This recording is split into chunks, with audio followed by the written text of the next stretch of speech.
எனக்கு வேற பிள்ளையுண்டு. அம்மா உனக்கு ஒண்ணு ஆனதுன்னா எனக்கு வேற தாய் இருக்கா. உண்மைதானுங்க. நம்ம குழந்தைங்களுக்கு நம்மள ரீப்ளேஸ் பண்றதுக்கு வேற யாருங்க இருக்காங்க? நம்ம குழந்தைங்களை நம்மளை விட வேற யாரால நல்லா பாத்துக்க முடியும்? அஸ் அ மதர்ஸா நம்ம நிறைய சாக்ரிஃபைஸ் பண்ணலாம், தப்பே கிடையாது. பட் உங்களோட ஹெல்த்தை நீங்க சாக்ரிஃபைஸ் பண்ணிடாதீங்க.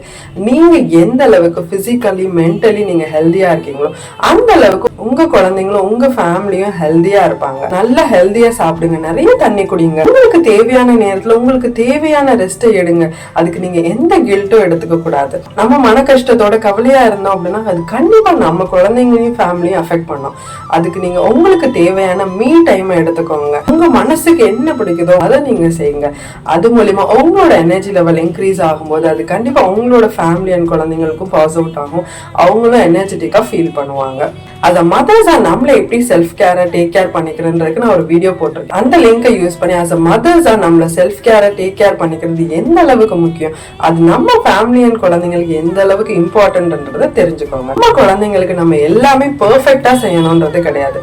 நம்ம குழந்தைங்களுக்கு நம்ம அவங்களோட கூட இருக்கணும், லவ் அண்ட் அஃபெக்ஷனோட அப்படின்றது அவங்களுக்கு முக்கியம். ஸோ அஸ் அ மதர்ஸா take care of yourself because your child needs you.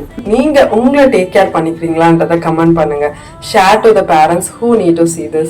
Subscribe for more parenting tips.